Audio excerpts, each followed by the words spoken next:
over in Washington, D.C. with the Voice of America Jazz Hour. Jazz is made of many elements which came to this country from other cultures as people of other countries came to America. Jazz is many different ways of performing many different musics. Most recently, modern, rock, folk music, and electronic music. We see or hear this new fusion in the music of the Mahavishnu Orchestra, Weather Report, Chick Corea and Return to Forever, the Herbie Hancock Group, and the group led by Michał Urbaniak of Poland. Michał Urbaniak, Poland. Michał Urbaniak, Poland. Michał Urbaniak, Poland.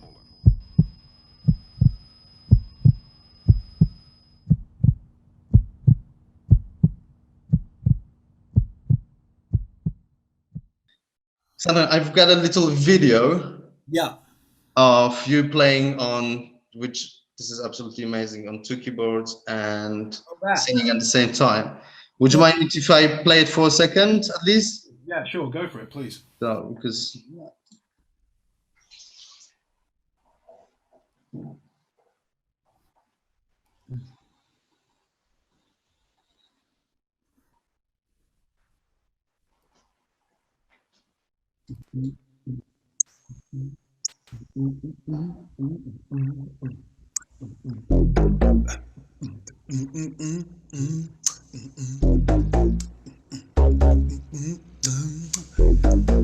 One, two, three, come on now. Woo, woo, woo, woo. I know anything's possible, mama. People say that I'm crazy to believe. Some may find it incredible. Yeah, it's true, 'cause it keeps happening to me.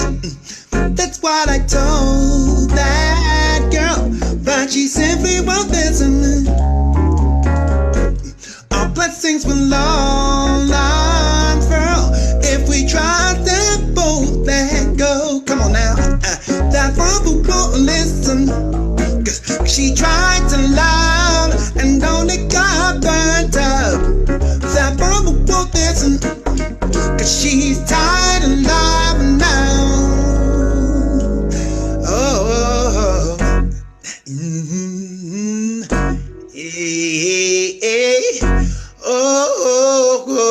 oh, yeah.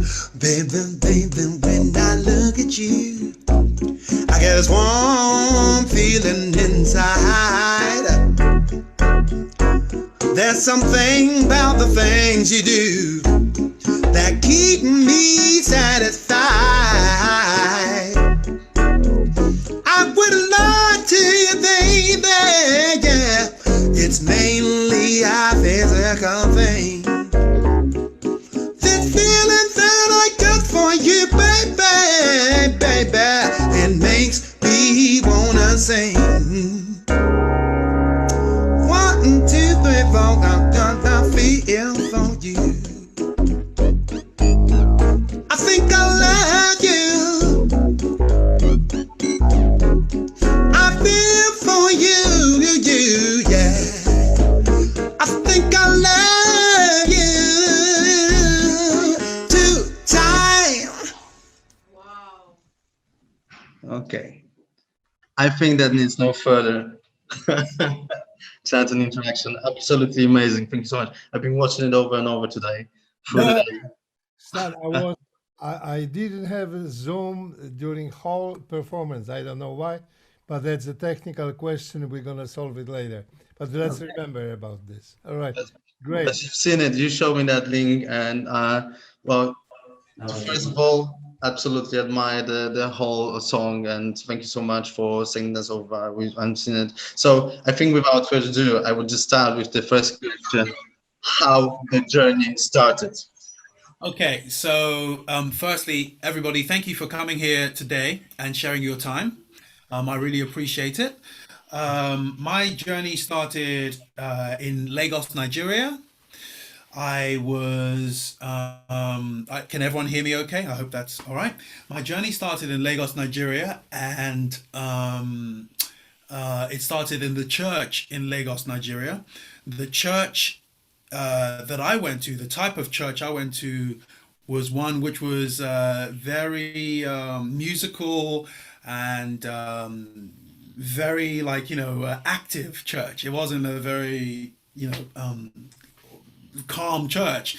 So as a child, I was interested in the coolest people in the church because that's what children are interested in, the coolest people. And the coolest people for me were the people who played percussion in the church.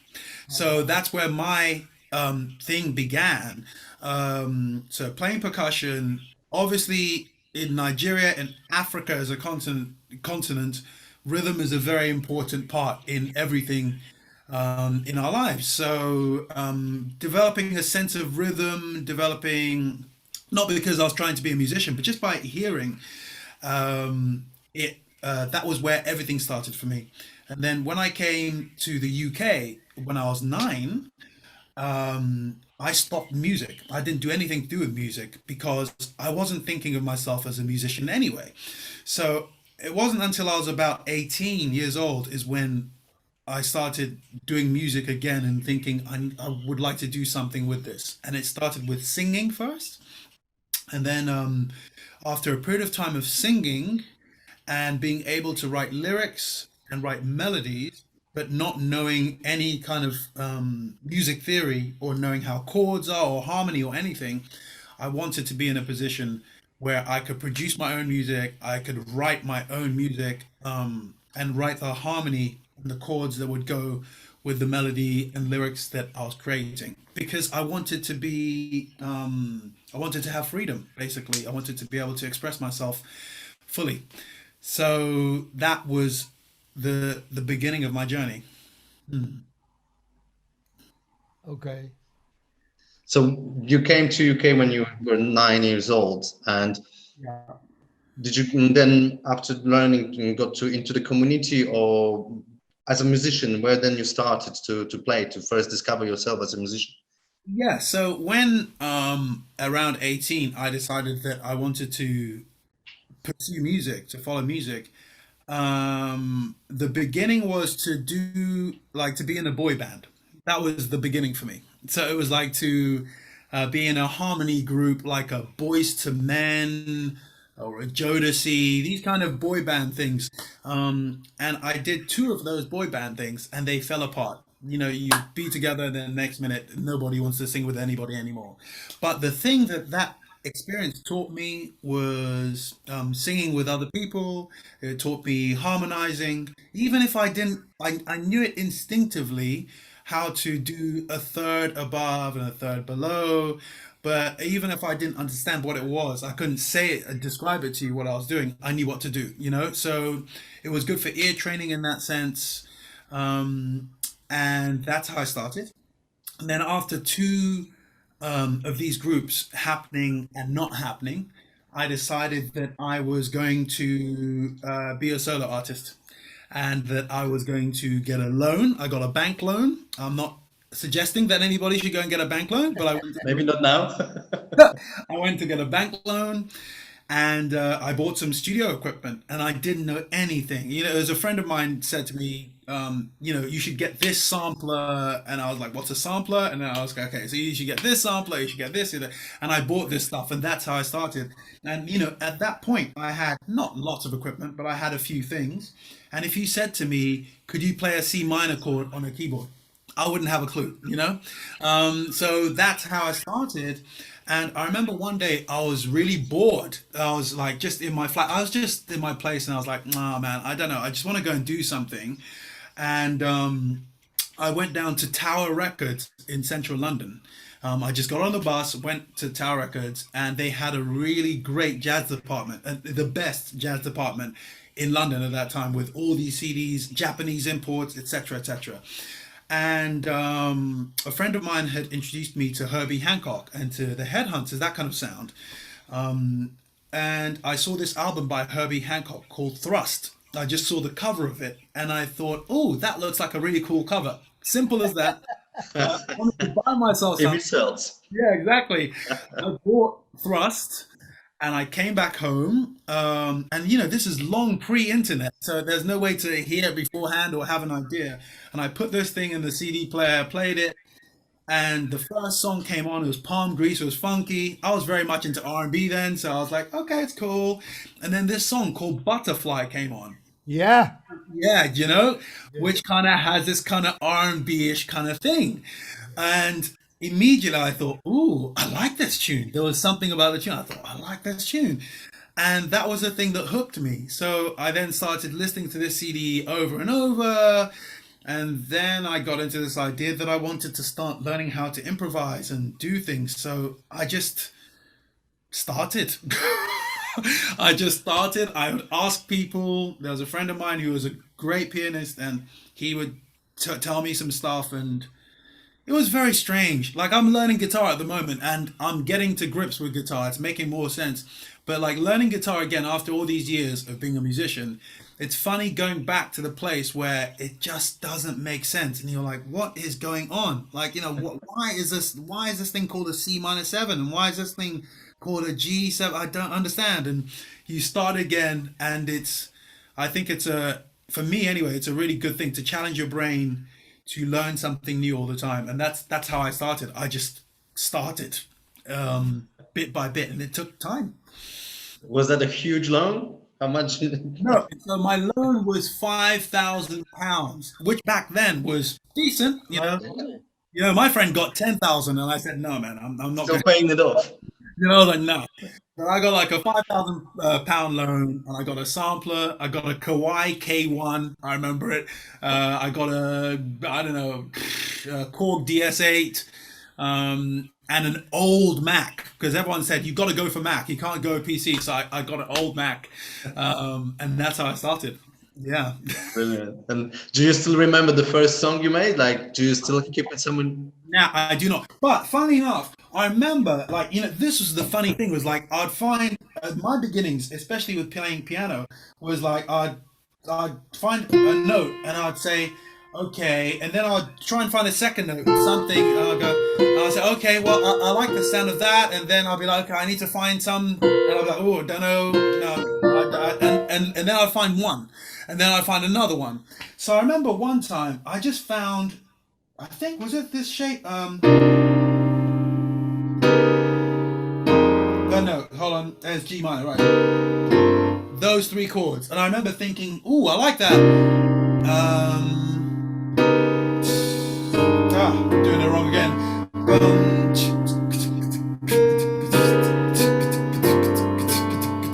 That was those three chords, and I remember thinking, wow, you know, you can call me daddy when I'm on the phone, You can call me something when we're all alone. It was that. Something like that was how, oh dear, that's how I started. Yeah, it started like that. Amazing. There's a hope for me, at least, you know. Maybe I can do it free. That's chords that I learned something very, very basic and little things, but even if it was something which I love, even till today, it's beautiful, is being able to have a chord which is static. It just stays where it is, but the bass moves around it, or other things move around it. So if I go, for example, like you'll get this in pop a lot. So if I,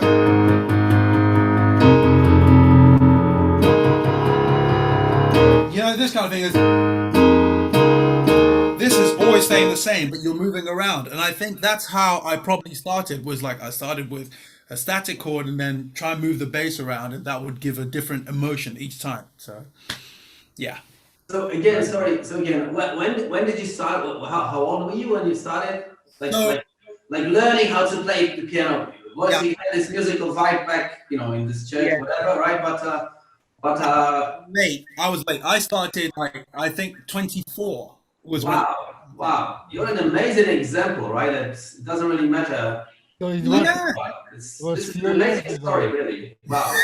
I'm really impressed. Yeah, Wow. well, facts. I just think the thing about it is, I think the biggest block that everybody has or people can have is if how long will it take for me to get good? So if you start later, you think, oh well, I'm already this old, and by the time I get good, what's the point? I'll be like 55, 60, 80, 90, whatever, and you don't start. And when I was that age, I didn't think of that. I just thought, just start. Yeah. So Can I say something Yes. about you? Sorry. I think the greatest skill of a musician is the listening. And Zan was for many years, he was a DJ for many years before becoming a musician. So you didn't mention this about you, but I think it's an important part of your formation, the kind of music you were playing. Yeah. You knew so much music, you heard so much music. So all of that was already inside you when you started playing an instrument. You had all this ear training already there. You had all these taste for chords and jazz ear, and you only had to express that through the instrument. So I This just is want to add that. true. I mean, like the DJing thing was something I was doing actually at this about maybe a bit later than when I actually started playing, let's say, jazz, funk, things of that nature. But I think what you just said there, Manu, is true that, like all the music that any of us have heard is inside of us basically. But the trick is to find a way to be able to connect with it, because like all the memories that we've seen, they're stored inside of us somewhere. All the sounds we've heard, they're stored inside of us somewhere. So like if I go to people who are non-musical, so to speak, people who don't consider themselves musical, but I go ba ba da ba ba ba, everybody knows what to do next. Because everyone has heard this before, and we all have this musical language inside us. So yeah, I think you're right that it's Yeah, important. but of course, I agree totally with that. But it's a question of practice too, right? Because only by watching Ronaldo, you can become a great soccer player, right? You know what I mean? But that's really amazing. Your story is amazing. Well, thanks. Impressive. But the thing is, one of the things I also find interesting is that here we are, and I'm sitting here, and we're sharing information together and ideas and stories. And when I first started on this thing of where the hell is C on the keyboard, I never had a vision that I'd be here speaking with you and sharing ideas now.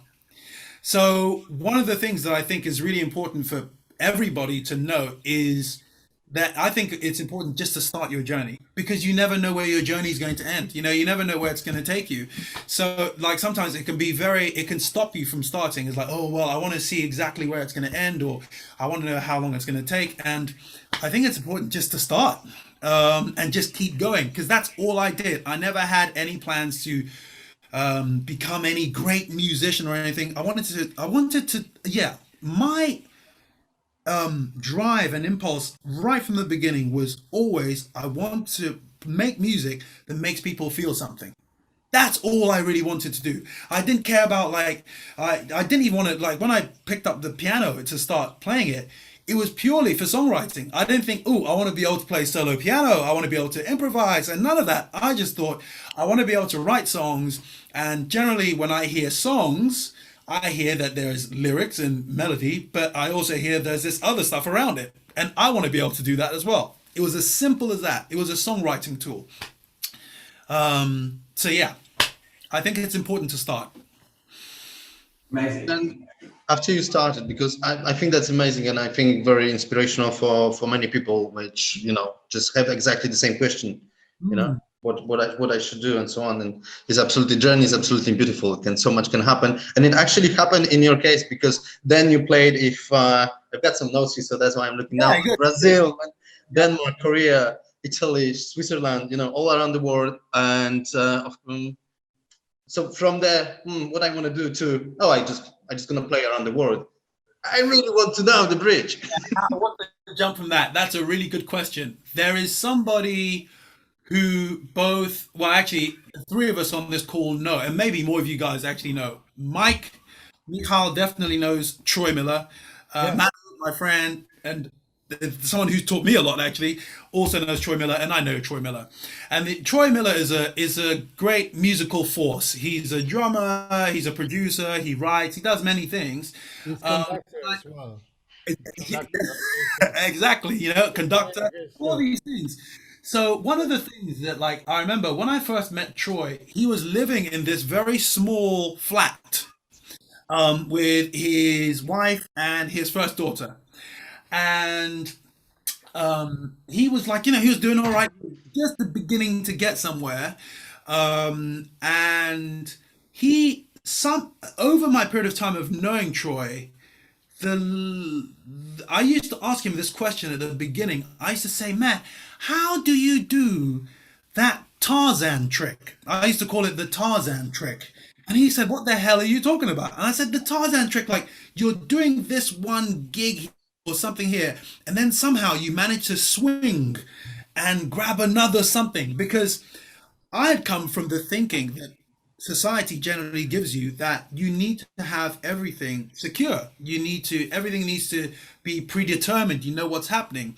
But when you enter our world as musicians, you are in a situation where there's a lot of uncertainty. And you either can deal with that and find a way to look at that thing through the right lens, or you don't, So I can't remember exactly what advice Troy gave me about that. But I think for my story, it has been a mixture of help from other people, definitely. So, for example, I started working with Amy Winehouse. Now, I can say it categorically now, I did not get the job playing keyboards and doing backing vocals with Amy Winehouse because I was the most amazing keyboard player or the most amazing singer. That was not the reason I got this. It was because I had my talent and I'd done my work, but there was another keyboard player who was playing with her beforehand called Sam Best, a really great keyboard player, and he was doing the last year of his degree. And he said, man, it's the final year, there's a lot going on, and there's this artist called Amy Winehouse. This is before Amy blew up. It was between the first and the second album. There's this artist called Amy Winehouse that I'm playing with. Do you know her? And I said, yeah, of course I've heard of her. And he said, well, would you like to do the gig? And I was like, sure, sounds cool, and that was all it was. So it wasn't, so how did I get that gig? Because someone else helped me out. Why did that someone else help me out? Because even though I was 15 years older than Sam and the people that he played with, his generation, I would still go sometimes and go and play with them. I'd go to their rehearsals sometimes and just go and play. So as a result of me being out there or being in contact with them, I came to his mind. So I think the point I'm making here is that connecting with other people is an important thing, and it's one of the things that has helped me move forward. Mike, you're going to say something. Yeah. Going back to Troy, I know the other story. How did we meet? Oh, it's also because of Troy. Boy. There was a point where we had a band, Urbanator, and at that time we played quite difficult of my writing, like difficult songs harmonically and so on. And then I asked the guys, Femi Temor, and Troy, listen, we might be looking for a keyboard player because Don is busy and so on, Don Blackman at that time. And Troy said, wait a minute, let me think about this. I think I know about the guy, but there was a but. I say, that but is very interesting to me because if there's a but, it means there's something special. Yeah. So I got curious. Say, okay, let's give it a shot. Then we met and we're playing until today. Yeah. So again, I mean, I didn't think. Oh, in fact, to be honest, Mike, before that, because I was still growing my my perspective, I didn't know of your work. And then when I heard your work, I was like, oh my God, because there's a lot of it, number one. I don't know, like 60 albums, there's a lot of albums.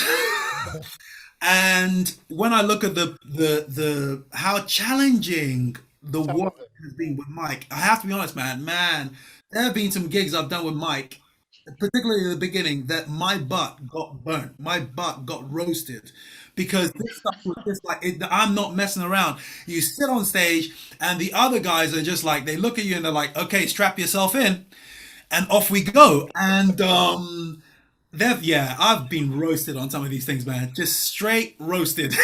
I And feel you. you either grow from that or you die from that, you know? I mean, like from Mike, some of the things which I learned was some of the harmony, like, you know, the melody lines are crazy. There's a tune called Roxana, which Mike wrote, and in all the times I played it with the band, we've come close to nailing it. We've never quite nailed it perfectly because it's that difficult. But I learned harmony, and after a period of time of studying Mike's music, you start getting a sense of someone's personality and how their brain thinks when they write. So you can't predict everything because he does lots of different things, but you start seeing the shape of, okay, the melody line is going down by a semitone each time, but the harmony is changing underneath it. So this is one of the things that Mike likes and gravitates towards. So I internalized that into some of my own writing. When I was doing the stuff with Amy, the thing which was interesting was that when I went in, every chord had to be sharp 11, minor 9, everything had to have an extension. I went into the Amy stuff and it was like, oh, we're just playing triads, but there's nothing wrong with that. But it was like, oh, it's the way that the triads lead into each other harmonically. That's what makes it interesting. So then I internalized that into my writing as well, that, okay, a purer sound is equally as valid as a very rich harmonic sound as well. And the combination of both is what you're hopefully looking for. So my thing, sorry, to answer your question, has been that to go from where I was at the beginning to where I am now has just been really simple. Like, these are my 2 feet. This one does this, then this one does this, then this one. It's been simply that. I have walked one step at a time. I have connected with other people. And that's been it. And I've done the work. It's important to do the work. You know, I've done the work. I've taken chances. I've come out of my comfort zone. That's been very important. Coming out of your comfort zone and trying different things. I have hopefully done my best to shut my mouth sometimes and listen to what people are teaching me and actually take in the information. Like my friend Manu, who's here, there are things which sometimes she'll say to me, and at the time I will completely disagree with her. And then about 3 years later, I'll think, oh, I understand now. You know, so like that stuff happens. Well, I'll be like, nah, I don't agree with that. That's not right. And then years later, you go, right, I have grown enough as a human being to understand what it was that this person was sharing with me. So I think people, the work, and taking chances. Those are the 3 things for me. Yeah, I have a question. Do you realize that by doing that, you also influenced a lot of people, including me? No. That's how it works when you're open-minded. I say I'm very open-minded, as you got to know me.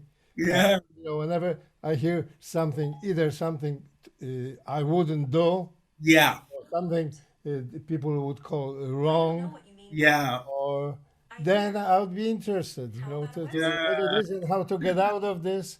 Like Miles Davis, you know, my life is totally Miles.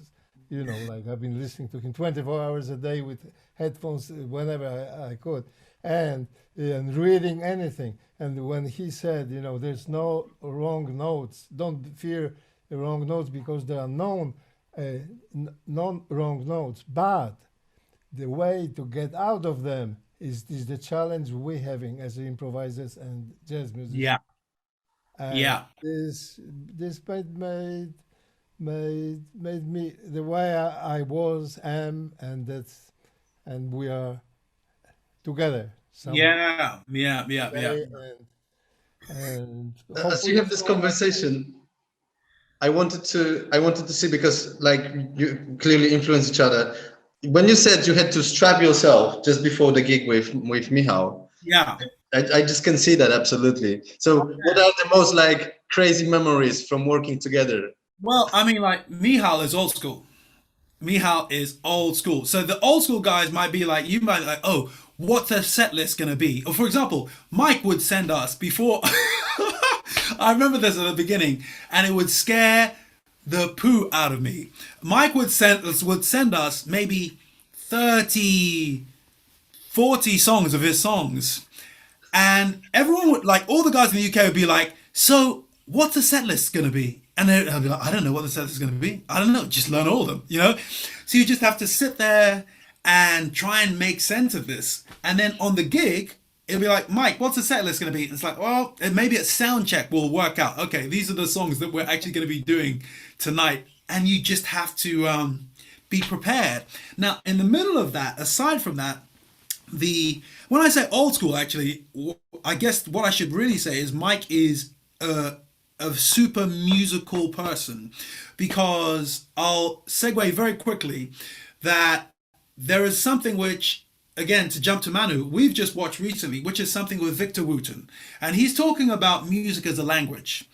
And for me, I really believe in this, and I'm developing myself in this direction as a person. So what that means is that if music is a language, in the same way that we're having a discussion now, and we can be talking about one topic, we can decide just like that to switch to another topic like this.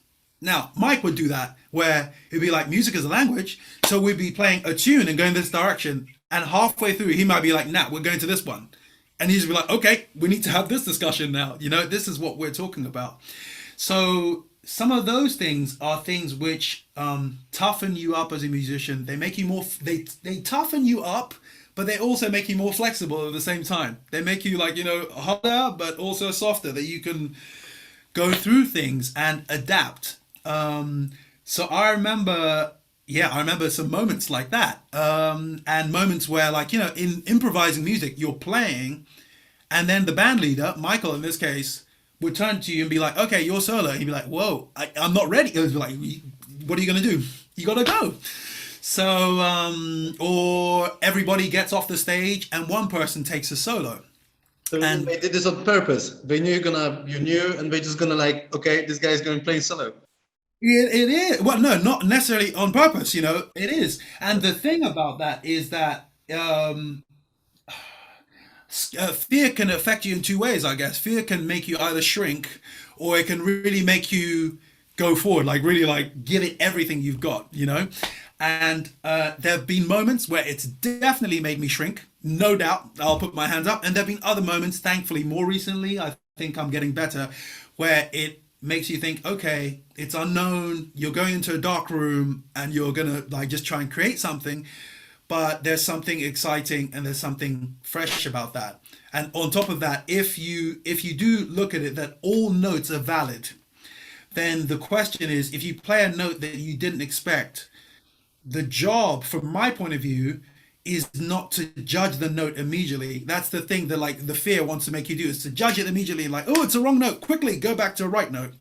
And actually, I think the trick, if you can do it, is to stop for a second before you react, and see what possibilities are available from that option that's happened, that thing that's happened.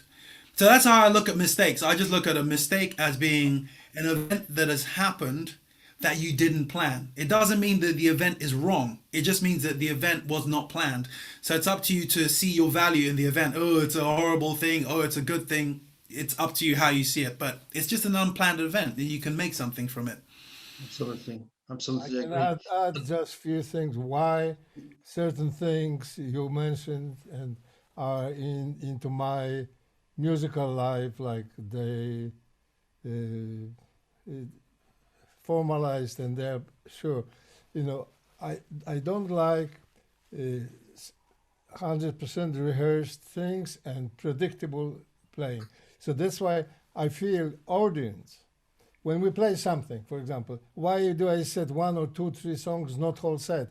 Because we don't know how the concert will go. And suddenly I feel that there's not enough connection with audience. We are just playing, we are not creating. So I turn and say stop, and I play a long note on a violin. I wait for some kind of inspiration, and it always comes. Somehow, when somebody does something, I say, let's go there. And in the band before, I mean, when I had the band for a few years, like the same people for 5 years, it was like this: if you don't know what to play, don't play. If nobody knows what to play at the moment, stop. Silence is golden. And if you feel like playing something, Yeah. then we are playing. Start it. We will follow. Yeah. This makes it whole adventure. This makes this freedom. I think this makes us sort of jazz musicians or free, free people musically and creative. Yeah. Yeah. So it's just fair to ask Michał if there were moments when you really wanted to try out Xantone, like you put him in a bit of a trouble during the gig. Do you remember any of those?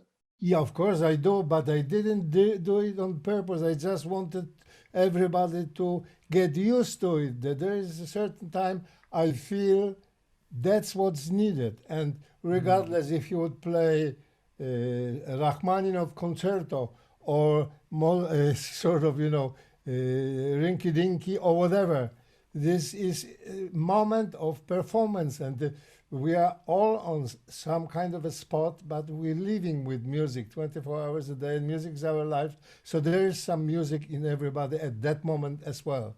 So let's hear it. That's it.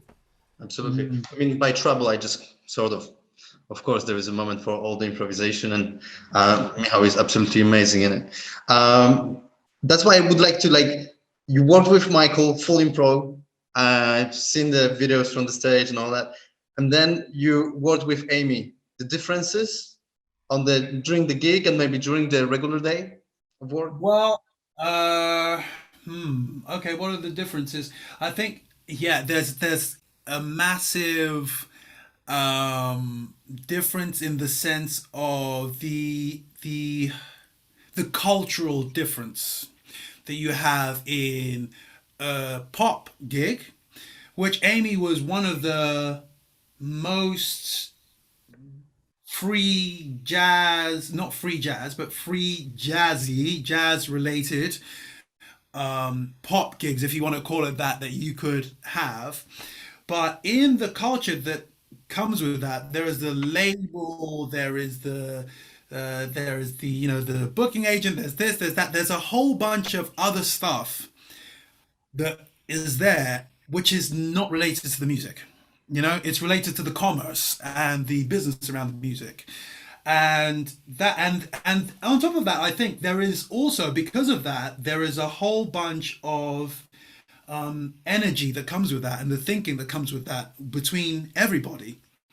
So that has an impact. But when I play, and that's not to say that's bad, it just is what it is. But when I played with Mike, there was none of that stuff. It was just about, we just want to go and play the music. So it was very much about, it was about expectation, because you don't know what tonight is going to sound like. Tonight sounds like tonight. Tomorrow sounds like tomorrow. Yesterday sounds like yesterday. And you know that if at my best, I can speak for myself. At my best, what I've done is I've done the work beforehand, before I've even arrived in Poland. I've sat down with the tunes and I've done my best to really internalize the tunes, internalize them even more than memorize them. And when I turn up, what I am ready to do is to let go of my ego, to be willing to take risks and to connect with the other people on stage. And that is my focus when I'm going to do that. When I'm going to do, and actually that's the other thing, there's a great amount of freedom. So it's like you can kick off something and other people will hear it, just like Mike said, and will react to each other. If you go and do a gig like an Amy Winehouse gig or an Emily Sandé gig or something like that, there are set things you're supposed to do. So the song starts at this point, you do 2 verses, you do the bridge, and you do the chorus, and then you're out. And there's a format to it. There's just, it's a different animal, basically, So it's an animal which has got a lot more structure to it, and it's a different experience. It's a different thing. you know, and there isn't as much improvising. You know, there are particular parts you're supposed to play, and that's what it is. So it's cool. It's also valid. I think we've got a question from Michał Wróblewski. Yeah. Thanks, Phil. Michał, I don't think we can hear you properly. Microphone. Is it better now? I probably had Absolutely, my much yeah. So hey, Xan, it's nice to see you. Good to see you. I wanted to ask you one thing. One day I talked to Femi Temo, the guitarist, right? For those who don't know, I talked about the gig with Amy Winehouse too. Yeah. And the thing that that he really made me think, because he said that that he would be off the gig because he wouldn't like the fake thing about the Amy Winehouse gig, which meant there was no connection to the audience, what he said. And what's your view on that? I mean, he said that they would play, when he would play with her, they would play stadiums, like huge halls, you know. Probably that's part of your experience too. But maybe you guys were even together in a band, probably. No, we weren't. But yeah, go on. Yeah, but but that's really what got my attention, and what I'd like you to elaborate on. Yeah, is like, is it really there's a moment I played several like pop gigs, or you know, there's a moment that you really don't feel, you feel like you're just, you know, in the office. You're not really doing music. You're just in the office playing the chorus, verse, right? And so on. And when you play like 30 gigs, let's say in 2 months or something, when it's like really intense, then you feel like, you know, Femi told me he would be like into his own thing. You know, at a certain moment, he would be like into his own thing, playing little clubs, little, you know, jazz clubs or something, doing his thing, saying what he want to say, maybe for a few people, or, you know, for I don't know, 60 people or 100 people, but still doing, you know. I just like you to relate, because it's also about my future and the way, you know, it's important. I feel it's important for me. You don't know this gentleman. He's a fantastic pianist and keyboard player. Great man. I'm really glad you're here. So I think what you just said, one of the things which everybody who does those gigs,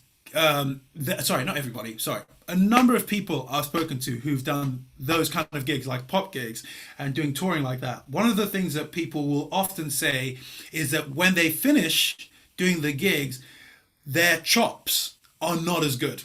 Their technique is not as good, because they are playing the same set thing over and over again. So if I do, what is it? Damn, I can't remember the lyric of. It's one of Amy's songs. Okay. Ba ba ba ba ba ba ba ba ba ba ba ba ba ba ba ba ba. Now that is basically what I'm doing all the way through. There's nothing wrong with that, you know. E flat major, F minor, G minor. Right, I've added something extra there, you know, but like maybe I'll really do more like. And if you do that all the time and you're not stretching, you're not doing things, you're not doing Michael Oberniak's music, and that's messing you up, you can get very rusty, as we would say in English, you know, like your chops aren't there. So that's one of the things that is a challenge with it. And as you say, I wasn't in the band with Femi, because Femi was the musical director with Amy previously, prior to the stuff that happened with Back to Black, which was the second album, and then everything went a bit nuts. And I would say that with Amy's thing, actually, that's another point to add in, is by the time I got to Amy's thing, I think in all the time I worked with Amy, I saw Amy at rehearsal maybe a couple of times, 2 times. So that was something for me as an artist that I was slightly confused by, because take, for example, if I go and do something with Mike, or if I do something with my band, I am always there at the rehearsal because I'm the leader of the band, and it's my music. So I'm really, really like keen to like make sure that like, not even to like control people and say you must do this, but even like in the rehearsal to go, oh, how about if we substitute this chord here, or we change this rhythm here, and do things. And I found that slightly interesting, curious. So that was something which was interesting. And then when we would go and do the gigs, the life of the gigging musician, as many of us will know, is that maybe you're playing on stage for an hour and a half, but you're traveling for 12. Or, you know, it's like, you know, you're doing all this other stuff around the music, but the actual part which you're there for, you're doing for like this little small period of time. So I would say that for me, it was important that I kept my artistry going, just as Femi did, that you have your own way of expressing your music, which is different from the other person's, from Amy's or whichever artist you're doing.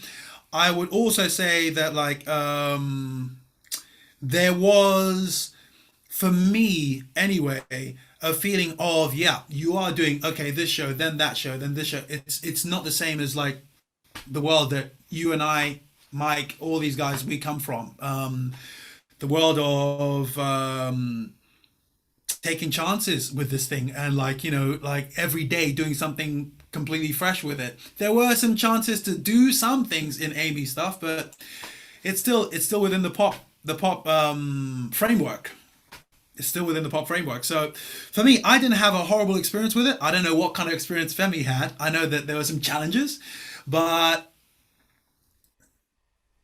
I would say, yeah, actually, speaking honestly, really honestly, musically, I can't remember coming off the stage with Amy's thing and being like, wow, I was really excited by what we just did just now. I had moments where I was like, that was really good, and we played everything right, and that was a good show, etc. But like, wow, this person did this thing, and it was like, woo, I don't know what happened there, you know, that kind of thing. I don't remember having that. Whereas maybe playing with Mike, and not even maybe, definitely playing with Mike, doing my own shows, doing your stuff, doing Manu stuff, I've definitely had moments where it's been like, wow, that was a moment, you know, that's something to remember. So I don't know, the other thing I'd add as well is that not all musicians are made equal.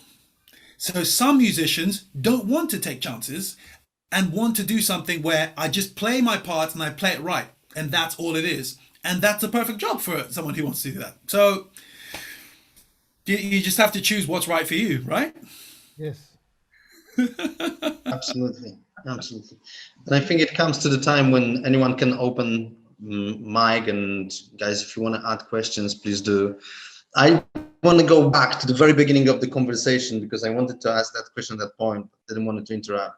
You said that's going to be probably completely off the subject, but you said you were going for the 2 boys bands. So you've learned how to dance then? Oh yeah. Yeah, we had to have our moves. I mean, like, you know, one person had a red jacket, the other had a green, the other one had a blue, you know, we had it together, man, you know. Right. So you still have some moves in you when you're playing? Did you do like American flag? You know. Say that again, Mike. American flag? Yeah, yeah, something like that. God, with the recent president we've had recently, I don't think so. But anyway, you never know. Brilliant. I've got a question from audience which was posted here. It's fairly long, so I will try to read it, hopefully without making any mistakes. But it seems that, so I'm just... Mistakes are good. As you mentioned, that's right. So it seems as popular music is pushing out a lot of different genres away from musical musicianship. and the raw sound of instruments with the use of synthesizers and music software. So growing up in 70s, I loved the sound of raw 3-4 person bands. Is that type of music dead today? No. Maybe not in jazz, but in rock and pop and R&B. How do you think? So this is Come back. because Manu and I were talking about this morning, and I think the illusion from my point of view, and Mike is going to say what he's got because he's been around way longer than me and has more knowledge. But my feeling about it is that the illusion that we are sold is that there is only one there's only one music industry, that there is a music industry. My feeling is that there is no such thing as a music industry. There is like this narrow thing that everyone is shown, and you go, oh, you have to be a pop star, and that's the only way to make a living in music. However, I believe, and I know, there are many other ways to make a living in music. So if, for example, you find that like the stuff you're hearing on the radio is not the thing that is working for you, the question I think you should be asking yourself is, whatever kind of music that you want to make yourself, how can this be of value to other people? You know, first, it must be of value to you. I believe this. So like it makes sense that you're making music that's authentic to you. But if you want your music to be if you want people to pay money for your music, it has to be of value to them. It's about it's a very simple logic. They like what you do, they pay you for it. They don't like what you do, they don't pay you for it. And for example, for myself right now, the way I'm going forward is I have taken a holiday from the idea of me being an artist, as in like I'm someone who's releasing stuff. I've taken a holiday from that at this point. I am in a place where right now I'm interested in being a composer and composing music for film, TV, advertising, gaming, this area. Now, the reason why I've gone in that direction is because in that field, you can have lots and lots of all types of music is possible. All types of music is allowed, basically. You can be as creative as you want. I came across an advert the other day which had something which wasn't exactly free jazz, but it was definitely straight ahead acoustic jazz and modern jazz, you know? So not necessarily very let's say functional harmony, stuff which is very easy to understand. It's stuff which is quite dense, and this was being used on an advert. So my answer to that question is music never dies. Number one, there's always people in the world that there's always a tribe. There's your tribe who like what you're into, and your job is to find your tribe. Because if you can find your tribe, they'll be into your music. They'll want to support you, God willing. They should do. They'll want to support you, and then you can do what you authentically want to do. The challenge is finding the tribe. And I think in digital era now, when everyone is connected, is probably, I know it was last year was absolutely crazy, and a lot of people couldn't go and gig and go to the concerts and all that. But are you finding that we are discovering a new space or new way of bringing music to people, or what is your feeling about it? Mike, you wanted to say something? Yes, I find finding your tribe, like you mentioned, actually is not so difficult, because from what I observed from most of my life, even if people are playing strange music, very difficult, if they are truthful, you feel it. Then they find their tribe, because there is a connection between the truth or something which is imagined, or somebody thought, okay, let me put, I'm gonna change, and I'm gonna do this kind of music, and this will be more people interested. It doesn't work. Work might work once, not for a long time. For a long time, you got to be yourself, and people feel it, and you got your tribe. Basically, that's a shortcut to what I'm saying. And I'd add to that. I mean, like it's really it goes back to what you said. How did I get from where I started to where I am by connecting with people? I mean, like I will not find my tribe, whatever that may be, if my music is only sat on my hard drive in my house. You know, and no one else hears it. It is really important to connect with people. It's really important to be out in the world, in my opinion. These are all in my opinion. And on top of that, aside from like the outward thing of like I'm throwing stuff out there, it's important to look at the world and see, oh, who is in my which other artists are out there where I'm in their tribe. Because like if like you see someone else, you go, oh, I like what they're doing, and you're in their tribe, you like it, well, there's a chance that they could be in your tribe as well, and the people who listen to their music might be in your tribe as well.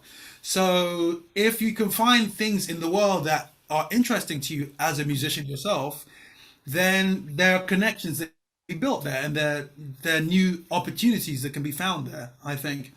But I would definitely say, I mean, like just those 5 areas of I just said gaming. So like the gaming industry, the TV guys, the film guys, as in the feature film guys, the radio guys, and the advertising guys. It's not easy because everybody is trying to go in this direction. I understand that. But as I have found from doing my research and also contacting people, you'd be amazed. What people have told me is that like if you can write a good email, a decent email, and it makes sense and you're not talking nonsense and you're actually sending good music, you'd be surprised how much ahead of other people that puts you, because there's so many people who are sending music that's not great, they are not communicating well with anybody. And when someone who is a gatekeeper, someone who can allow you to, who says, oh, please come and work with our company or whatever, when they receive an email from you which makes sense, the music is good, it's well presented, you've thought about what you're doing before approaching them, you've thought about them and done the research about them before you approach them, you're not just contacting someone randomly without doing the work, it means a lot to them. It's a very simple thing, but for them it's like, wow, this person actually cares and has done some work beforehand. So I think everybody should look in these other areas of, you should do the thing. If you want to be an artist and release music, do so. But like now, I just think you have to be careful of like the information that the world is throwing around you all the time, because at the moment, everything is pointed towards playlists. So you have to get on this particular playlist that's got 100,000 people on it, and then you have to get on it, and this is the only way you can make a living as a musician. But I don't believe this is true. I think this is just what we are being told, and everybody like sheep are going just in this direction, and it's like there are all these other directions that we should be exploring as well.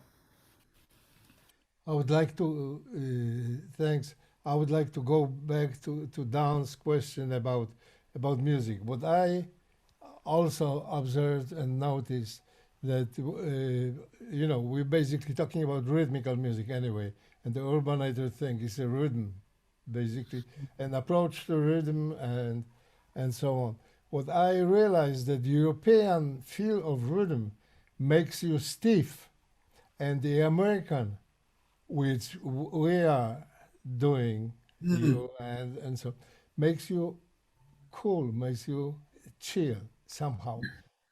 I really realized this somehow because they're great European songs, and sometimes I feel something bothers me. It's too perfect, too good, too stiff. And then when I hear, going back to beginning of jazz, to 20s, which I'm now sort of fan of this music. I'm listening 20s and 30s now, and really realize how great musicianship and musicians were there. Makes me feel loose, makes me feel good, and that's I think that's very important. I think some practical, some practical things that I would say to people from me. I'll just give you my experience. So some of the things that I'm doing at the moment, this is like going to get a bit deeper, is I understand that music, I'm I'm not a musician, I'm a human being, first and foremost. And I have a certain period of time, what I call my life force, which we all have, a certain period of time where you have life in you.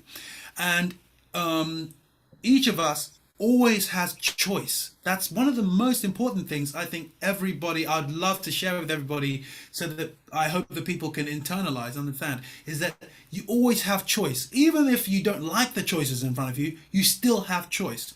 So then it's up to me as a person to choose how I use my life force, how do I use my time.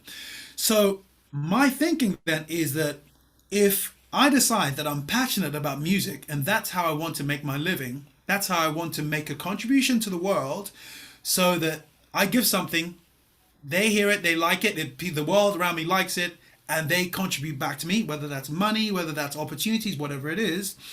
It's important that I set up my life as a human being correctly, so I can do that goal, I can hit that goal. So that means things like sleep. Like, I know it sounds like a basic thing, but like making sure that I get enough sleep, that I am able to wake up in the morning and I have this goal that I want my music to do this, or I want to achieve this, and I have all the possible energy I possibly can to put myself in that direction. Also, like that I am doing regularly, on a daily basis, I'm looking at my thoughts and how I'm thinking and what my plans are. I am looking at the 600 thoughts that are going in my head and going, which are the 10 that are really important? And the other 550, let's just remove that stuff. And today, instead of me trying to do the 10 things, let me just try and do 3, but do 3 really well. And then tomorrow, let me do another 3 really well. And these kinds of things, which are nothing to do with practicing scales or singing, but these things are the things that it doesn't matter whether you want to be a lawyer, you want to be a musician, you want to be anything. You need to have these basic disciplines and skills to be able to achieve your goals. So I think that's something which, as much as it's important to look at music, it's important to have those skills. Then it's having a clarity of your goal. So I would say, if I say to all you guys, I'm going to invite you after COVID to come to my place in England and come and have a party with me. Is that all good? You say, yeah, sure, Zan. I say, okay, well, I'll see you on April 22nd. You go, okay, Zan. You say, well, where are we going to go? I say, oh, come to England. You'll say to me, England? Yes, that's good, but where in England? And I say, come to London. I'm in London, and you're London, England. You say, where in London? And you say, I say, West London. Where in West London? And I give you my address. And you have to have, for you to get to your goal, it's very important to have a really clear address. You can't be like, well, I want to be a musician. This is like, I want to go to England. It's just, what does that mean? What kind of musician do you want to be? Where do you want to play? I see myself on this kind of stage, at this kind of place. I want to do it by this time. I'm working on this for the first 3 months. You know, you have clarity, and these are the things that help you achieve something, as opposed to just saying, I want to be a musician. It's not enough.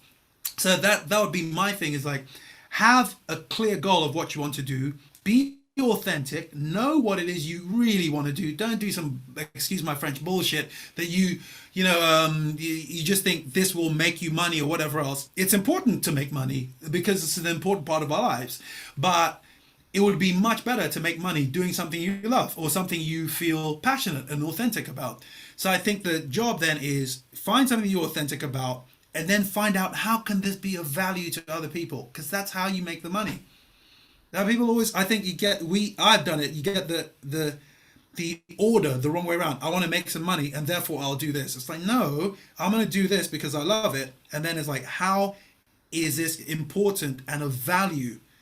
How is this serving other people? And if it serves other people, they'll help you out. Even if they don't give you money, they'll be like, well, hey, I can connect you with this person. I can do this. Hey, how about you do this advert or whatever it is? It opens doors. But it needs to be of value to other people, and you need to connect with other people. Well said. Absolutely. So it's almost like have a crystal clear vision about who you want to be. Yes, I think it's very important to have a clear definition. You need to have a clear address of where you're going, what it is you're trying to achieve. This can be also clear dream. Yes. dreams are realizing, no matter what anybody will say. You have right dreams, you're gonna get it. Yeah. I can see Michael Wróblewski also willing to join this conversation. Michael.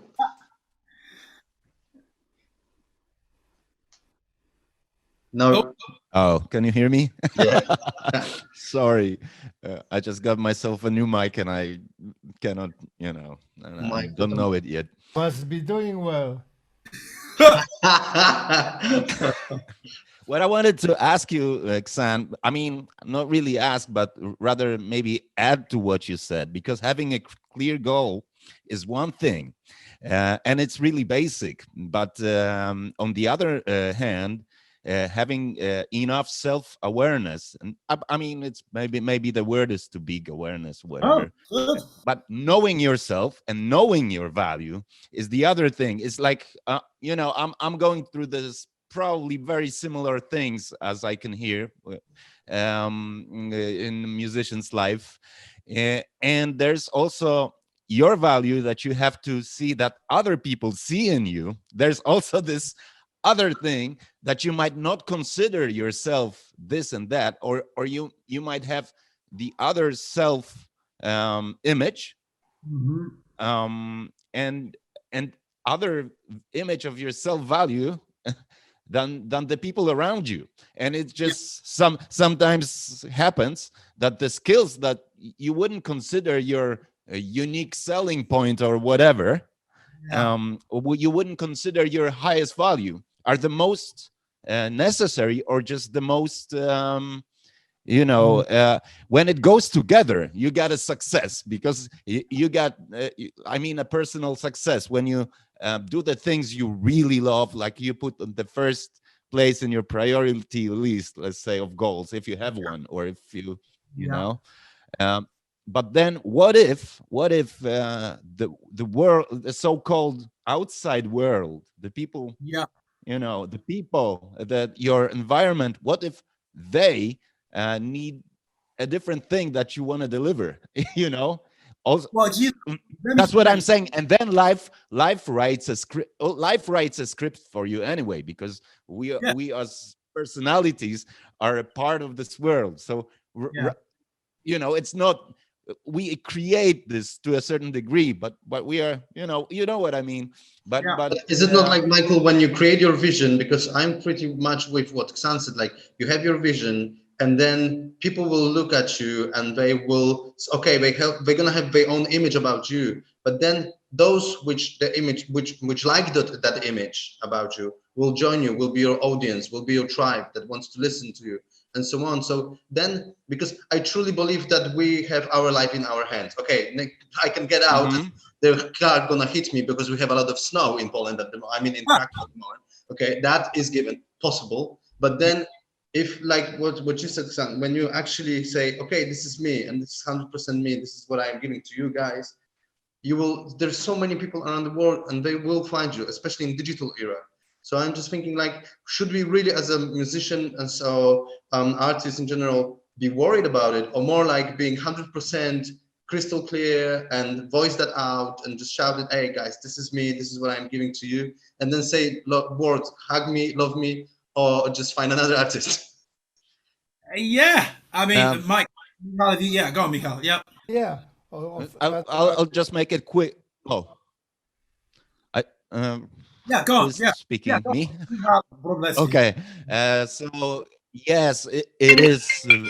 As I said, for me, it's also basic. It's also a basic thing to know what your goal is. But I mean, you are a multi-talented person, Xantone. You are like, you can sing, you can, maybe for you nowadays, you can compose, you can sing, like Stevie Wonder wouldn't be ashamed, Okay. I mean, it's a huge, I'm just saying in general, you have a beautiful, really world-class voice, man. Thank you.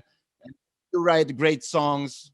I also know it. I know your album, and so on and so on. You have and you can sing, dance, you can also present yourself, probably you can deliver a presentation, probably you can, with what you're doing right now, and probably you can do like hundreds of things, right?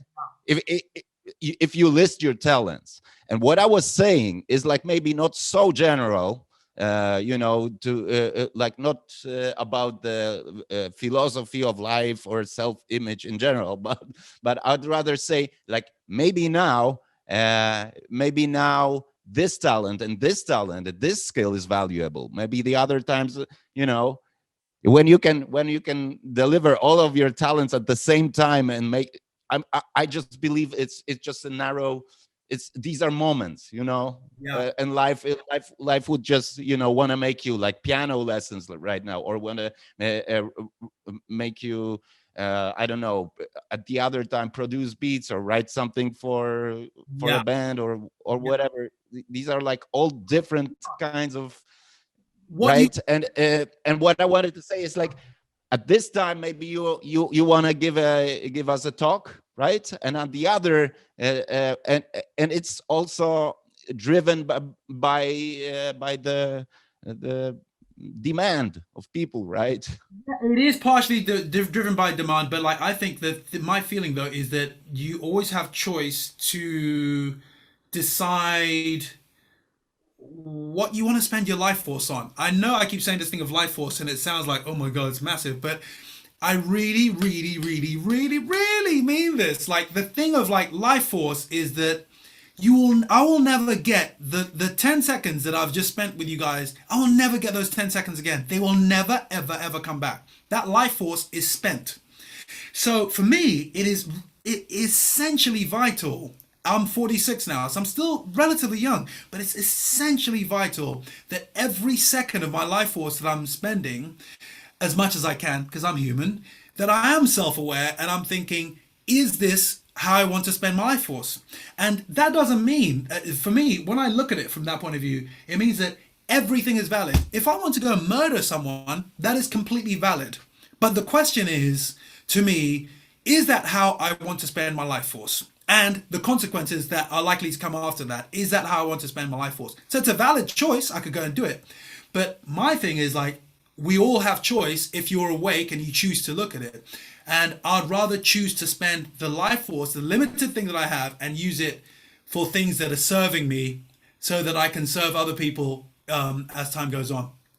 The other thing I'll throw in actually, which Manu and I talked about this morning, which is a really important part of becoming successful, is luck.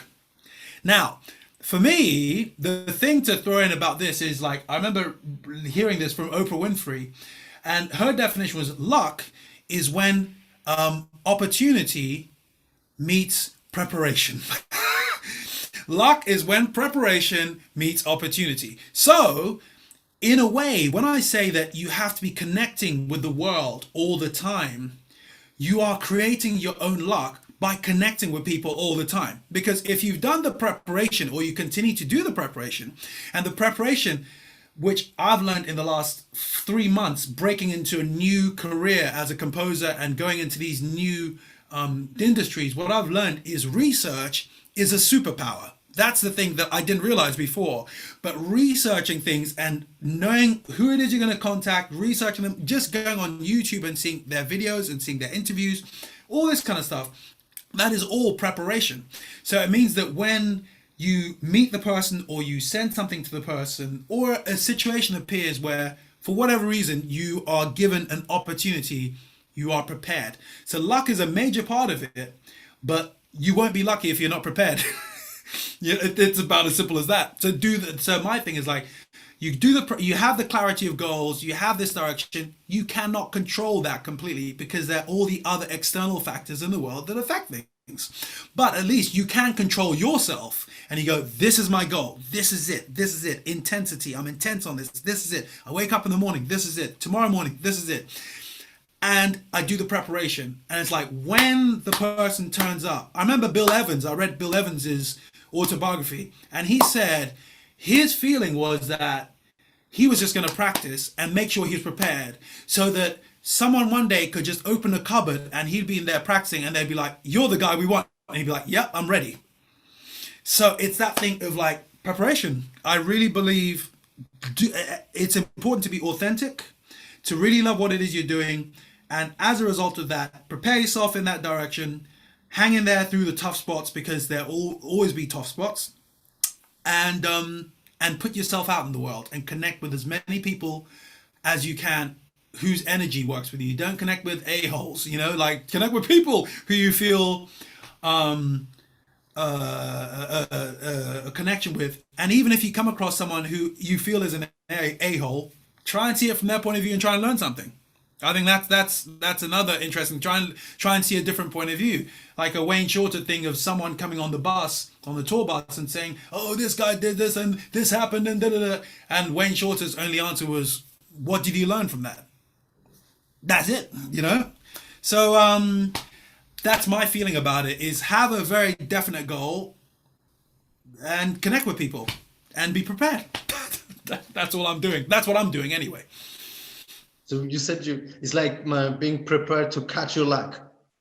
Yeah, because it's like preparation and opportunity. Like, yes, I'll give you something which is relevant. Like yesterday, I had to do a lot of admin.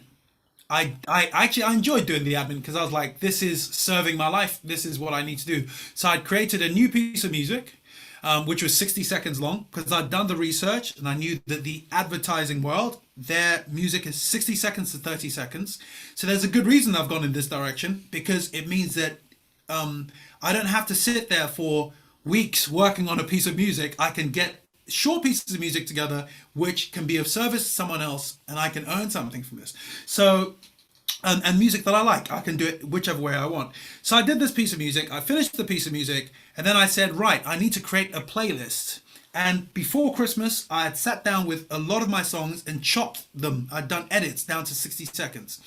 So I created this 60-second playlist, I did my stuff, and it took me the whole day. Well, it took me like the whole morning. I started maybe like 9. I was taking care of my kids and everything. I was cooking food and doing this. And it took me till about 1:30 to finish doing this playlist. Then when I finish the playlist, I have a list of people that I need to email who I'm building relationships with. So I emailed all these people. I got absolutely nothing back. This afternoon, I open my email. I don't even open my email. An email comes through where someone says to me, "Hey, we are looking for a piece of music. I got your email from this person. We're looking for a piece of music for the Football Association in the UK here, the FA.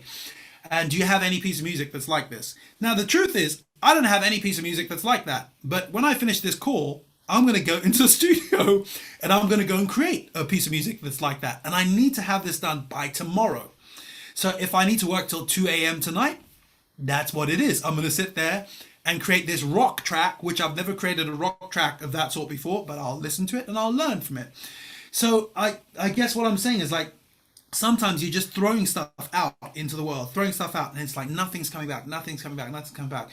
But if you throw it out long enough, stuff will come back when you don't even expect it. So connect with the world, throw stuff out, have a clear vision, be prepared, and I think it will work. And hang in there long enough. And are those digital tools helping you with it? Like you said a lot about email, so having this conversation, but also, is there something you would advise to use for? I mean, there were different tools back when you were starting, and now you have you're sort of starting, but in different areas. So are there any other tools that you would advise to use, like something available to everyone? Well, for me, I've used LinkedIn. So LinkedIn has been very useful for me in being able to research people, and they have their work history. They say what they've done, who they've worked with, who they're working with now. So that tool has been very interesting to me. The other tool, man, this tool is a tool that everyone has access to, but people take for granted and don't use very often. Imagination. This is the other tool that I have really, really started using a lot. And the other thing I'd add about imagination is that I see imagination as something that is completely within your control. But often too many times we let our imagination just like go wherever the hell it wants to go, and it's normally focused on the future. The imagination doesn't normally focus on the past because it's already happened, and we feel we're confident, it's solid, we know this, it's certain. But with the future, which we don't know, we let our imagination just run, and maybe this will happen, maybe this will be good, maybe this will be terrible. And my trick that I've been applying is that I use my imagination only for the present. I do not use my imagination for the future. I use my imagination to expand the possibilities of my present. That is my job of like, I think, no, once my mind starts going somewhere, I go, no, that is not what it is. I'm not interested in the future. I'm interested in the now. And how can I use my imagination to help my now be, to have more possibilities? So that, the reason I mention this is because creative people will sit behind the piano, will stand behind a mic, will pick up a violin, will like, you know, sit at a computer and start producing, and they'll go, oh, I'm being creative. As soon as they step away from this thing, then they go, well, I'm not creative anymore. When it comes to doing emails, when it comes to networking or building relationships with people, suddenly they're not creative anymore. And I'm like, well, you have to be creative. So if you can't find the email address of the person who's going to help you get through this door, you have to use your creativity to work out, how the hell am I going to find this email? How am I going to hustle this person? Or how am I going to, for example, I don't know, take for example, the BBC emails. The BBC emails always be the first name of the person, dot the second name of the person, at bbc.co.uk. That is their format. You do the research, you go online, you look on Google, and that is their format. And you go, right, so anybody who I want to approach in the BBC, you go, right, it's first name, dot, second name, dot, what do you call it? And that's just creativity. That's still the same creative brain you're using to solve business problems. But I think sometimes people look at business problems, it's not creativity, music and whatever else is creativity. No, all of it is creativity. The way you dress is creativity. The way you yawn, the way you cook your food, everything, it should be using your brain, your creative brain. So I think the imagination is a really, really important tool. And then just to go and experiment with stuff. Absolutely. So would you say that now is easier than when you were actually getting into the industry and you recorded, because you got into Sony? Yeah, it's much easier to do it, definitely. It's more challenging in some ways, but it's much easier in other ways. Like when I first wanted to release my first single, I remember this was during vinyl. This was like 2002, and people said to me, "Oh, there are no more pressing plants, vinyl pressing plants, in the UK. They're all in Europe." They said, "Oh, you'll find," and I was like, "Really?" And there was no internet. So it was like, man, how do you find this? And by speaking to people and hanging in there, all of a sudden it was like, oh, there are some pressing plants in Italy. Someone gave me a name. I spoke to different people over time. And then I was like, okay, I'm a bit closer. Then someone said, oh, no, there's one in Manchester, which is like, oh, all of a sudden I've got one in the UK now. And then before I knew it, in the end, the place I went to do the pressing plant was in Wimbledon in London, which was like about maybe 10 miles away from me. But at the beginning, everyone said, no, there's nothing. Vinyl's dead. It's in Europe. So you have to hang in there, is my feeling, and you have to use your creativity and connect with people, because this is my computer, but there are billions of other computers in the world. Why not connect with the other computers and ask them the question? Not just Google, but you guys. You all have experience, so why not? So actually, sorry, to go back to your question, it's easier to do it now. You can release your own music, you can put yourself out there. The problem, however, is that the volume of people out there, it's very hard to get seen because there's so many people out there. It's not even that it's very hard to get seen. There's a massive volume of people, and it's different. But I still. Did you thought about the ways to attract those people, or certain things that you found working for you? No, I haven't, because I think that's why I've taken a holiday from being an artist, because that doesn't actually interest me. It doesn't make my heart move anymore. I used to think it should, and it did, but the reality is, I think that's the programming that we're given. You have to be an artist, you have to be releasing an album, you have to get fans, you have to have followers, blah, blah, blah. And I don't want to be on social media. It's not of interest to me. I think I'm missing something slightly with social media because it's a tool and it can be used for positivity, and there are ways that I can work out how to use it to my benefit. But I don't want to be typing on my computer doing social media. I know you said it's something interesting, and the new term sort of appeared around is JOMO. Not sure if you've heard JOMO. No, what's that? Joy of missing out. As you just said, it's like you're joyful that you don't need to be everywhere and do everything. You just keep So, it to... I don't want to be on social media. I don't want to try and attract people to me. I watched something which, if you guys are up for it, I think it's a great thing. It's called The Black Godfather. It's a documentary about someone called Clarence Avant, and it's on Netflix, and it's excellent. It's really, it shows you just this guy's life and the way he's impacted music, politics, film. He's worked with Lalo Schifrin. He's worked with so many people. Quincy, he's very, very good friends with Quincy Jones, etc. But anyway, the long story of that is that when I watched that thing, there are many things I learned from it, but two of the powerful things that stuck with me are one, that I like the idea of what he did, where he was behind the scenes, but he was having an influence on so many things, and he was successful. So that is why I don't need to be upfront in social media now. Like, look at me, I'm doing this, and I've done it. I've done that for years, and it bores me, and I don't want to do it. So, like, for me, I'd rather be behind the scenes, making music that like makes you shake your butt, and you're like, who the hell? I watched this movie, and there was this killer tune on there. Don't know who it was. I don't mind. I don't need to be known, so I'm cool. That's number one. And the second thing is intellectual property. This was interesting. This was really interesting from a writer's point of view, that by having copyright and intellectual property, there's a production company called producers called Jam and Lewis who are very successful and have been very successful producers for years. They produced Janet Jackson. They produced Chaka Khan. They produced everybody. They produced loads and loads of people. And when they first started off, they started off small, but they started working with this guy, Clarence Avant. After a period of time, when they became successful, what happened was, if anybody wanted to hire them to produce a song on their album, or produce for them, they would say, you have to let us write and produce at least 5 tracks on your album. And what that meant was that as they did this business strategy, they had intellectual property, royalties basically, on loads of different artists. So loads of different artists like, yeah, we want you to produce. And it's like, okay, sure, we'll produce for you, but you need to let us write 5 tracks on the album. And well, I mean, that's it. That's the end of the story. You do that, you have lots of successful artists, and you've got like 5 tracks on lots of different artists.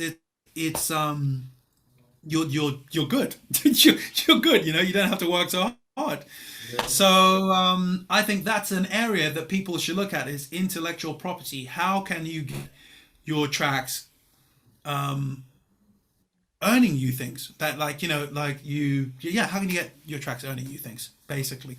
Absolutely. And not having to kill yourself every day or every week. How can I find a new post? How can I find a new picture that will look different? And it's like, man, enough already. I get you, absolutely get you. I think Michael has something to add as well. You still need to turn your mic on. Oh, Jesus. What I wanted to say about the intellectual property, right, is all those copyrights companies. I am discovering, for 2 years now, I'm discovering this world pretty on the basic level with some people who are really in charge of with some executives of these companies and so on. Yeah.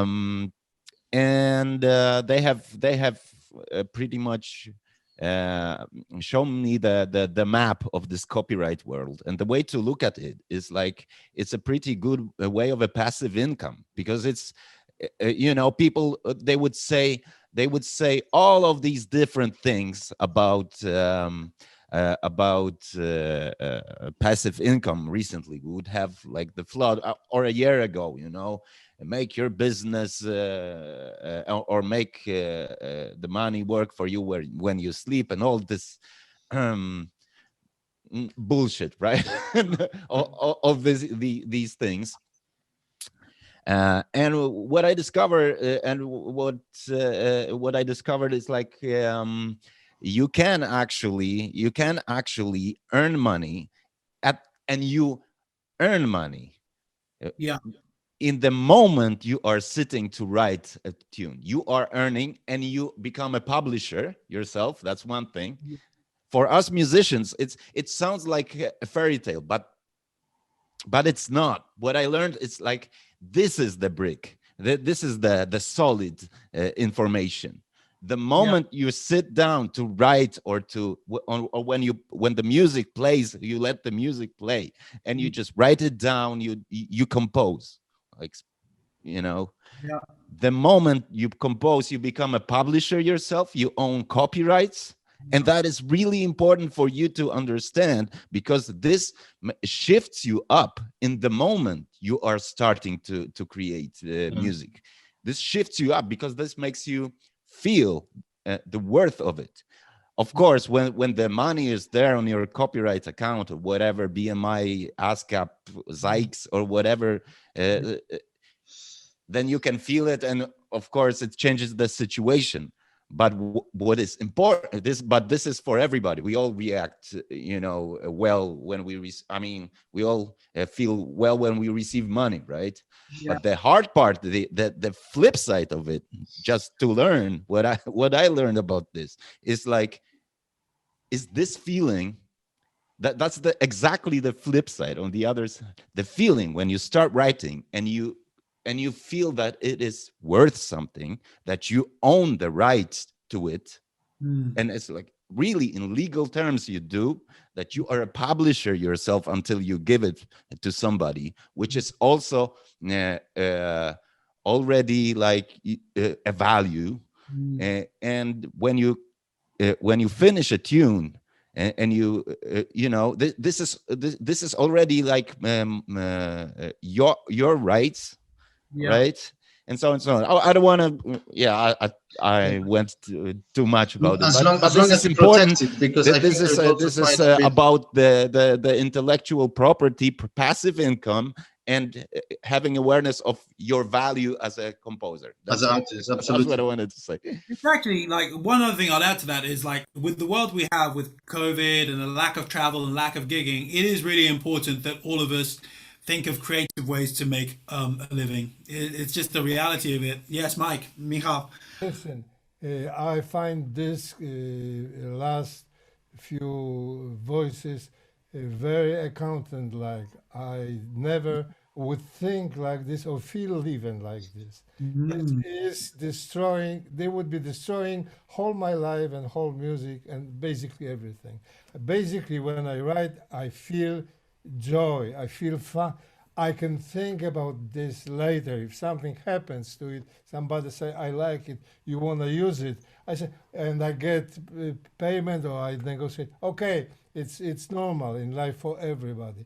But as soon as I get into the musical computer, and so I would never, in 60 years of working professionally, never think this way. This bothers me. As in what? To think of any business at the time when you're writing?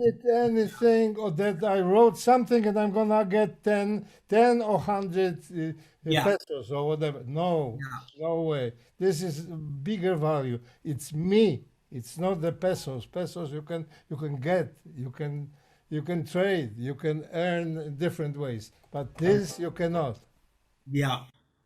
Yeah. Very strong in me. That's it.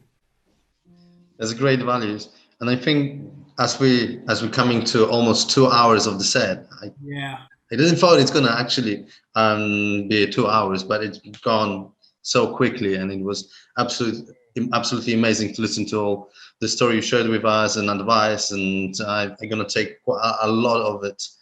So I really wanted to say thank you to you, and just for last time, ask people if you still have some questions you were waiting until the very, very end to ask, or if not, then any hands up, digital hands up or video hands up. No, I think we did well. I will have something to say after But let's wait for questions. Yeah. Listen, everybody who joined us, you are very important. Actually, we are doing it not for us, we're doing it for you. And we're growing this community of music, fans, lovers, musicians, etc. So give us hands up and questions, even if there is short questions or whatever. You can also write them.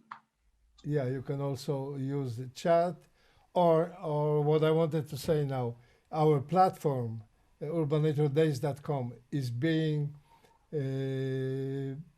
worked on. Stan is in charge of this, and quite soon we will have lot of new things. So I would advise everybody to look into occasionally, even without the event, just to see what's there, because there will be a lot of interesting materials and a lot of interesting things. I see Kasper Gremsky here. Kasper, can you put the mic on? Yep. Hello. Listen, you are the guy who talked about Jam With Me? Yep. Yeah. Yep, that's right. Repeat it. I mean, we got email, we know it's fantastic, but he's got some great ideas for our future to use it on the platform inside. And also on either Jam Kazam or whatever, of interacting, playing, overdubbing. There are plans of putting tracks on the net and letting you guys overdub, making at the end of the year, making an album of Urbanator Days attendees, and also starting doing it online and offline, meaning live. Okay. Can you say a few words about what you wrote to us? Yes. So my idea is to make something similar like game streaming, because there is something normal in game industry that people make the stream online. I made some research about Twitch platform, but I didn't know that platform before.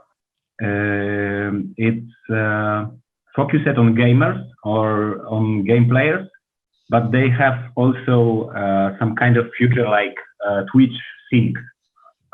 It looks a little bit fancy, sweetie, something like that. So I think it's not the best way for musicians, but I'm still trying to make some to get some contact with them, because maybe they can create some other part of their platform which is dedicated for professional musicians. Something like stream, because I think the biggest problem is to make a live signal from instrument to the one place, and then from that place to the all people who are on the stream. Okay.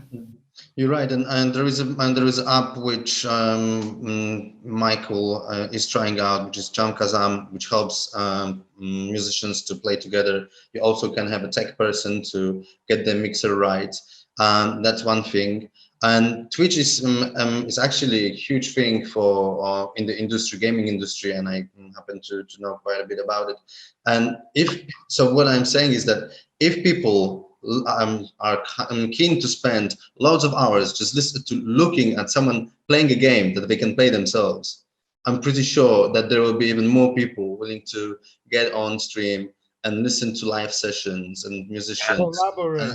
Collaborate and making projects not together in a studio, but overdubs across the Atlantic, etc. You know. Sure. Across the channel. Just today I asked Zan before we started, is it true that England is an island? because Is it? And also another question, Xan, remember? Yeah. Apparently, you have some kind of epidemic, the pandemic, and we don't have it here. Yeah. That's about it. Oh man. Yeah. Yeah. So basically, what I wanted to say that we are growing, and we are growing as we go, and it's great to have people like Xan, like everybody here, and we will be meeting another events, and I think what's the next one, Stan? 21st of. So exactly. So next Thursday, and if I am correct, next Thursday is 21st of Jan. We're gonna have Lenny White, a great drummer, to come and speak to us as well, and I'm really excited about that meeting. So we're gonna put more info about it, of course, online on the website. As Michael said, we're still building stuff. Michael wants to say something else, so I'm gonna let him. Just I'm impatient. Sorry. Just we will let you know when really important stuff will be on, more new stuff on the website, because But this basically, get ready. It's gonna be Thursday, and we're keeping the same time. So always 6 o'clock, 6 p.m. Yeah, that's basically it. You will see emails. Actually, I'm really pleased to say that we already people that signed up from December, so from the very first event. We almost have 200, like completely new registrations, and then we have over 800 people that are on emailing list from Michael. There's about 60,000 people just on Michael's Facebook. And today, even that we had 30 people on Zoom, we had another 30 on Facebook.